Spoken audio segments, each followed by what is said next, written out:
ഭാഗമായി വരുമ്പോൾ പ്രധാനമായും ചർച്ച ചെയ്യേണ്ടുന്നത് ട്രംപ് പുടിൻ കൂടിക്കാഴ്ച തന്നെയാണ്.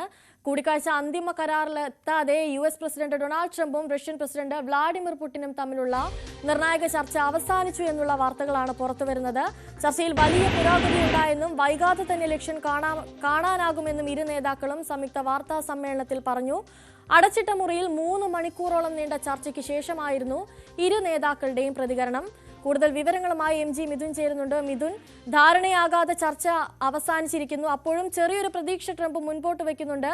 എന്തായിരിക്കും ഇനിയുള്ള മുൻപോട്ടുള്ള നീക്കങ്ങൾ? യുദ്ധം അവസാനിക്കാൻ എന്തെങ്കിലും സാധ്യത മുന്നിൽ കാണുന്നുണ്ടോ? അനുശ്രീ, ലോകം ഉറ്റുനോക്കിയ ഒരു ചർച്ച തന്നെയായിരുന്നു ട്രംപ് പുടിൻ കൂടിക്കാഴ്ച എന്നുള്ളത്. 3 മണിക്കൂറോളം നേരം ഈ ചർച്ച നീണ്ടുനിന്നു എന്നുള്ളത് തന്നെയാണ്. പക്ഷേ ഒരു അന്തിമ കരാറിലേക്ക് എത്താൻ സാധിച്ചില്ല എങ്കിൽ പോലും തന്നെ ഒരു പ്രതീക്ഷ നൽകുന്ന ഒരു കൂടിക്കാഴ്ചയായി തന്നെ നമുക്കിതിനെ വിശേഷിപ്പിക്കാൻ സാധിക്കുകയും ചെയ്യും. അതിനുശേഷം നടത്തിയ വാർത്താ സമ്മേളനത്തിൽ ഇരു നേതാക്കളും നടത്തിയ പ്രസ്താവനകൾ അതെല്ലാം വിരൽ ചൂണ്ടുന്നത് അതിലേക്ക് തന്നെയാണ് എന്നുള്ളത് തന്നെയാണ്. അതായത് അതിൽ പ്രധാനമായും വ്യക്തമാക്കിയ ഒരു കാര്യം, ധാരണയായില്ല എങ്കിലും പല കാര്യങ്ങളും ധാരണയാകാനുണ്ട്. പക്ഷേ അതെല്ലാം തന്നെ മുന്നോട്ടുള്ള കാര്യങ്ങളിലേക്ക് അതൊരു ശുഭസൂചന നൽകുന്നതായിരിക്കും, ഒരു സമാധാനത്തിന്റെ പാത തുറക്കാൻ സാധിക്കുമെന്ന് കരുതുന്ന തരത്തിലുള്ള ചർച്ചയായിരുന്നു ഉണ്ടായതെന്നുള്ളൊരു പ്രതികരണം ഇത് നേതാക്കളുടെ ഭാഗത്തുനിന്ന് വരികയും ചെയ്ത് നമ്മൾ കാണുകയും ചെയ്തതാണ്. എന്തായാലും മറ്റൊന്ന്, ഈ സാധാരണഗതിയിൽ ഒരു അമേരിക്കയുടെ മണ്ണിൽ മറ്റേതെങ്കിലും വിദേശ രാജ്യത്തു നിന്നുള്ള നേതാക്കൾ എത്തിയാൽ അവരുമായി കൂടിക്കാഴ്ച നടത്തിയാലൊക്കെ സംയുക്ത വാർത്താ സമ്മേളനം നടത്താറുള്ളത് പതിവാണ്. പക്ഷേ ആദ്യം സംസാരിക്കുന്നത് അമേരിക്കൻ പ്രസിഡന്റ് തന്നെയാണ് എന്നുള്ളതാണ്. പക്ഷേ ഇത് മറിച്ച് വ്ളാഡിമിർ പുടിൻ ഈ ഒരു തവണ ആദ്യമായി സംസാരിച്ചു തുടങ്ങുന്നു എന്നുള്ളൊരു പ്രത്യേകത കൂടി ഉണ്ടായിരുന്നു. അതിൽ എന്തൊക്കെ കാര്യങ്ങളാണ് ഈ ചർച്ചയിൽ ധാരണയായിട്ടുള്ളത്, അല്ലെങ്കിൽ ഇനി ധാരണയാകേണ്ടതായിട്ടുള്ള കാര്യങ്ങൾ ഏതൊക്കെയാണ് എന്നടക്കമുള്ള കാര്യങ്ങൾ ഒരു വ്യക്തത വന്നിട്ടില്ല എന്നുള്ളതാണ്. അതിൽ നിന്ന് ഇരു നേതാക്കളും വിട്ടുനിന്നിട്ടുണ്ട്. പക്ഷേ ഈ ചർച്ചയിൽ ഉരുത്തിരിഞ്ഞ കാര്യങ്ങൾ അത് നാറ്റോ രാജ്യങ്ങളുമായി സംസാരിക്കും, ഒപ്പം തന്നെ യുക്രൈനുമായി സംസാരിച്ച് തുടർ നടപടികൾ സ്വീകരിക്കുമെന്നാണ് അമേരിക്കൻ പ്രസിഡന്റ് പറഞ്ഞു വെക്കുന്നത്. മറ്റൊന്ന്, ഇത് സഹോദര രാജ്യമാണ് എന്നുള്ളൊരു പരാമർശം ഇത്തരത്തിൽ വ്ളാഡിമിർ പുടിന്റെ ഭാഗത്തുനിന്ന് ഉണ്ടാവുകയും ചെയ്തു. അവിടെ സുരക്ഷ ഒരുക്കുക എന്നുള്ളതിന്റെ US പറയുന്ന അതേ ലക്ഷ്യത്തിന് തങ്ങളൊപ്പമുണ്ട്. പക്ഷേ ഇതിൻ്റെ ഒരു ആത്യന്തികമായിട്ടുള്ള ലക്ഷ്യം, അല്ലെങ്കിൽ അതിനുള്ളൊരു കാരണം, അല്ലെങ്കിൽ യുദ്ധം തുടങ്ങാനുള്ള സാഹചര്യം ഉണ്ടായത് റഷ്യയുടെ ആഭ്യന്തര സുരക്ഷയെ തന്നെ ബാധിക്കുന്ന തരത്തിലേക്ക് കാര്യങ്ങൾ പോയതുകൊണ്ട് തന്നെയാണ്. അതുകൊണ്ട് തന്നെ നിലവിലെ സാഹചര്യത്തിൽ ഇക്കാര്യത്തിൽ ഒരു തരത്തിലും നാറ്റോ രാജ്യങ്ങളുടെ ഭാഗത്തുനിന്നോ അല്ലെങ്കിൽ യുക്രൈൻ്റെ ഭാഗത്തുനിന്നോ ഒരു തരത്തിലും ഈ ഉണ്ടായേക്കുന്ന ധാരണകളിൽ അതെന്താണെന്ന് വ്യക്തമാക്കുന്നില്ല എങ്കിൽ പോലും തന്നെ അതിൽ നിന്ന് പിന്നോട്ട് പോകരുത് എന്നടക്കമുള്ള ഒരു സൂചന കൂടി വ്ളാഡിമിർ പുടിൻ നൽകുകയും ചെയ്യുന്നുണ്ട്. അതെല്ലാം തന്നെ വിരൽ ചൂണ്ടുന്ന ഒരു പക്ഷേ ഒരു സമാധാനത്തിലേക്ക്, അതായത് കഴിഞ്ഞ 3.5 വർഷമായി ഇങ്ങനെ അനന്തമായി നീണ്ടുപോവുകയാണ് ഈ ഒരു യുദ്ധം എന്നുള്ളതാണ്.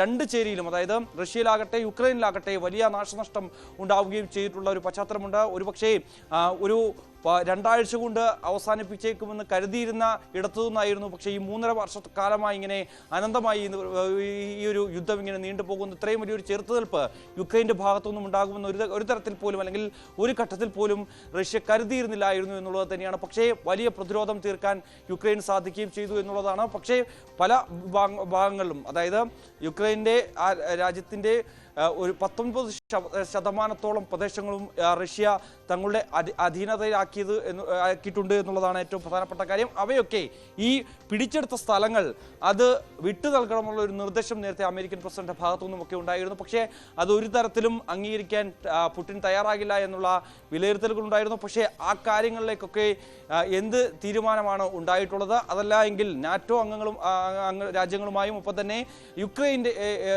പ്രസിഡന്റുമായും എന്തൊക്കെ കാര്യങ്ങളാണ് ഇനി സംസാരിക്കാൻ പോകുന്നത്, അതായത് ഇന്ന് ചർച്ചയിൽ ഉരുത്തിരിഞ്ഞ കാര്യങ്ങളുമായി ബന്ധപ്പെട്ട കൃത്യമായ ചർച്ച നടത്തി അതിൽ തീരുമാനമെടുക്കുമെന്നാണ് അമേരിക്കൻ പ്രസിഡന്റ് പറയുന്നത്. അതിൽ എന്ത് തീരുമാനങ്ങളാണ് ഉണ്ടാകാൻ പോകുന്നത് എന്നുള്ള ആകാംക്ഷയിൽ തന്നെയാണ് ലോകമുള്ളത് എന്നുള്ളത് തന്നെയാണ്. മറ്റൊന്ന്, പുടിൻ 2ാം ഘട്ട ചർച്ചയ്ക്ക് ഇരു നേതാക്കളും പറയുകയും ചെയ്തു, അതായത് ഒരു 2ാം ഘട്ട ചർച്ചയിലേക്ക് കടക്കും, ഇരു നേതാക്കളും വീണ്ടും കൂടിക്കാഴ്ച നടത്തുമെന്നുള്ളത് തന്നെയാണ്. അതിനായി മോസ്കോയിലേക്ക് ട്രംപിനെ പുടിൻ ക്ഷണിച്ചിട്ടുണ്ട്. പക്ഷേ ഒരു സമ്മതം അമേരിക്കൻ പ്രസിഡന്റ് ഭാഗത്തുനിന്ന് ഉണ്ടായില്ല എങ്കിൽ പോലും തന്നെ അത് തള്ളിക്കളയാൻ സാധിക്കില്ല എന്നുള്ളതാണ്. മറ്റൊരു ദിവസം അല്ലെങ്കിൽ ഇതേ രീതിയിൽ തന്നെ യുക്രൈൻ പ്രസിഡന്റ് സെലൻസ്കിയെ ഉൾപ്പെടുത്തിക്കൊണ്ടുള്ള ഈ 3 പേരെയും, അതായത് പുടിനെയും സെലൻസ്കിയും ഉൾപ്പെടുത്തിക്കൊണ്ട് ഇപ്പോൾ വിദേശകാര്യ വിദഗ്ധൻ മോഹൻ വർഗീസ് ചേരുന്നുണ്ട്. മോഹൻ വർഗീസ്, ഈ ചർച്ച ധാരണയാകാതെ അവസാനിപ്പിക്കുമ്പോഴും ഇനിയും ചർച്ച തുടരാനുള്ള സാധ്യതയുണ്ട് എന്നൊരു സൂചന ട്രംപ് മുൻപോട്ട് വയ്ക്കുന്നുണ്ട്. അപ്പോൾ ഇനി യുദ്ധം അവസാനിക്കാനുള്ള സാധ്യതയുണ്ടോ? എന്തായിരിക്കും മുൻപോട്ടുള്ള നീക്കങ്ങൾ? തീർച്ചയായും യുദ്ധം അവസാനിക്കാനുള്ള ആത്യന്തിക സാധ്യത തന്നെയാണ് ഇപ്പോൾ കൺകൂടിയിരിക്കുന്ന ഫസ്റ്റ് റൗണ്ട് ഓഫ് ടോക്സ് കഴിയുമ്പോൾ ഫീൽ ചെയ്യുന്നത്. ഇത് രണ്ട് കൂട്ടരും, റഷ്യയും അമേരിക്കയും, ഒരു സന്നദ്ധത, പ്രിപ്പയർഡ്നെസ് കാട്ടുകയാണ്. ഈ സ്റ്റെയിൽമേറ്റ് തുടരാനാവില്ല. 3.5 വർഷമായി തുടരുന്ന ഉക്രൈൻ യുദ്ധത്തിൽ തീർച്ചയായും ഈ രീതിയിൽ അനന്തമായി നീളാനാവില്ല എന്ന ഒരു ചിന്തയാണ് കാണുന്നത്. അടുത്ത റൗണ്ട് ഓഫ് നെഗോസിയേഷൻസ് മോസ്കോയിൽ വെച്ച് നടക്കും എന്ന് പുടിൻ പറയുമ്പോഴും ട്രംപിന്റെ ഭാഗത്തു നിന്ന് അതിനുള്ള സ്ഥിരീകരണം ഉണ്ടായില്ല. പക്ഷേ അങ്ങനെ ഉണ്ടാകാൻ തന്നെയാണ് സാധ്യത. ഒന്നുകിൽ ഒരു ന്യൂട്രൽ വേദിയിൽ വെച്ച്, അല്ല എങ്കിൽ മോസ്കോയിൽ വെച്ച് തന്നെ. ഇപ്പോൾ ഈ ചർച്ച അമേരിക്കയുടെ മണ്ണായ അലാസ്കയിൽ വെച്ച് നടക്കുമ്പോൾ അടുത്ത ചർച്ച റഷ്യയിൽ വെച്ച് നടക്കേണ്ടത് സ്വാഭാവികം തന്നെയാണ്. അതുകൊണ്ട് ചർച്ച പുരോഗമിക്കുന്നു എന്ന കാര്യം ആദ്യമായിട്ടാണ് യുദ്ധം തുടങ്ങിയതിനു ശേഷം ക്രിയാത്മകമായ 3.5 വർഷത്തിനുള്ളിൽ ഏറ്റവും ക്രിയാത്മകമായ നീക്കം ഉണ്ടാകുന്നത് ഇപ്പോൾ തന്നെയാണ്.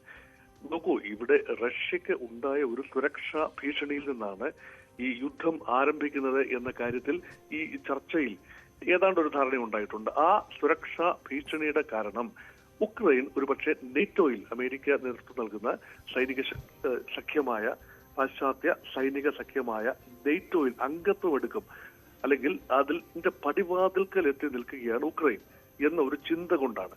യഥാർത്ഥത്തിൽ ആ കാര്യത്തിൽ തീർച്ചയായും പുടിൻ ഉറപ്പുകൾ ചോദിച്ചിരിക്കാനാണ് സാധ്യത. അതുകൊണ്ട് ആണ് നെറ്റോ രാജ്യങ്ങളുമായി സംസാരിക്കാതെ ആത്യന്തിക ധാരണയിൽ എത്താനാവില്ല എന്ന നിലപാടിലേക്ക് എത്തിയത്. അതുകൊണ്ടാണ് ഇവിടെ നോക്കൂ, ഇവിടെ പ്രാതിനിധ്യം ഏത് രാജ്യമാണോ യുദ്ധം കൊണ്ട് വലയുന്നത് ആ രാജ്യത്തിന് ഇവിടെ പങ്കാളിത്തമില്ലായിരുന്നു. ഈ ചർച്ചയിൽ ഉക്രൈൻ എന്ന രാജ്യത്തിന് പങ്കാളിത്തമില്ലാതെ ഉക്രൈനെ സഹായിച്ചുകൊണ്ടിരുന്ന നെറ്റോയിലെ പ്രമുഖ യൂറോപ്യൻ പങ്കാളികൾക്ക് സാന്നിധ്യമില്ലാതെ നടന്ന ഒരു ചർച്ച. അത് പൂർത്തിയാകണമെങ്കിൽ ഉക്രൈന്റെ സമ്മതം ആവശ്യമാണ്, യൂറോപ്യൻ യൂണിയന്റെ അല്ലെങ്കിൽ നെറ്റോയുടെ സമ്മതം ആവശ്യമാണ്. അതിനുവേണ്ടിയാണ് ഇപ്പോൾ സമയം ചോദിച്ചിരിക്കുന്നത് എന്ന രീതിയിലാണ് സംഭവിക്കുന്നത്. യഥാർത്ഥത്തിൽ ഉക്രൈൻ നെറ്റോയിൽ ചേരുകയാണെങ്കിൽ റഷ്യ ഒരു കാരണവശാലും യുദ്ധം അവസാനിപ്പിക്കാനാവില്ല. കാരണം ടെറിട്ടോറിയൽ എക്സ്പാൻഷൻ എന്നത് ഒരു നയമായി റഷ്യ എടുത്തു എന്ന് നമുക്ക് തോന്നാമെങ്കിൽ പോലും ഈ ഉക്രൈൻ നെറ്റോയിൽ ചേരുന്ന ആ നിമിഷം നെറ്റോ എന്ന ഒരു സങ്കല്പം റഷ്യയുടെ പടിവാതിൽക്കൽ എത്തി നിൽക്കുകയാണ്. സ്വാഭാവികമായും റഷ്യക്ക് സുരക്ഷാ ഭീഷണിയുണ്ട്. അതുകൊണ്ട് ഏകപക്ഷീയമായ പ്രീ എംപ്റ്റീവ് ആക്ഷൻ എന്ന നിലയിൽ അങ്ങനെ സംഭവിക്കുന്നതിന് മുൻപ് തന്നെ ഉക്രൈനെ ആക്രമിക്കുക എന്ന റഷ്യൻ പദ്ധതി ഏതാനും ദിവസം കൊണ്ടോ ആഴ്ചകൾ കൊണ്ടോ അവസാനിക്കുമെന്ന് ഞാൻ ഉൾപ്പെടെ എല്ലാവരും കരുതിയിരുന്ന ഒരു യുദ്ധമാണ്. നെറ്റോ ഇടപെട്ടതോടുകൂടി, ഉക്രൈനെ സഹായിക്കാനായി നെറ്റോ രംഗത്ത് വന്നതോടുകൂടി, അമേരിക്കയുടെ ശക്തമായ പിന്തുണയോടുകൂടി ഇത്രയും നീട്ടിയെടുക്കാൻ സാധിച്ചതും രണ്ടു പക്ഷത്തും സാമാന്യം നല്ല നാശനഷ്ടങ്ങൾ ഉണ്ടായതും അതുകൊണ്ടാണ്. അതുകൊണ്ട് there is a point of no return. ഈ ഒരു ചിന്തയാണ് വരുന്നത്. there is a point of no return. ഇപ്പോൾ ഈ ചർച്ച ഈ രൂപത്തിലാകുന്നതിന്റെ ഒരു കാരണം, ഇത് ചർച്ച പരാജയം എന്നൊരു ചിന്തയെ ഞാൻ പങ്കുവെക്കുന്നില്ല. ഇത് ചർച്ച തീർച്ചയായും വിജയം തന്നെയാണ്. ഒരു ദിവസം കൊണ്ട് അവസാനിപ്പിക്കാവുന്ന ഒന്നല്ലാത്തത് കൊണ്ടാണ് അടുത്ത റൗണ്ടിലേക്ക് നീങ്ങുന്നത്. ഈ രൂപത്തിൽ എത്തി നിൽക്കുന്നതിന്റെ കാരണം, ഈ പോസിറ്റീവ് ജസ്റ്ററിന്റെ ഒരു പ്രധാന കാരണം എന്ന്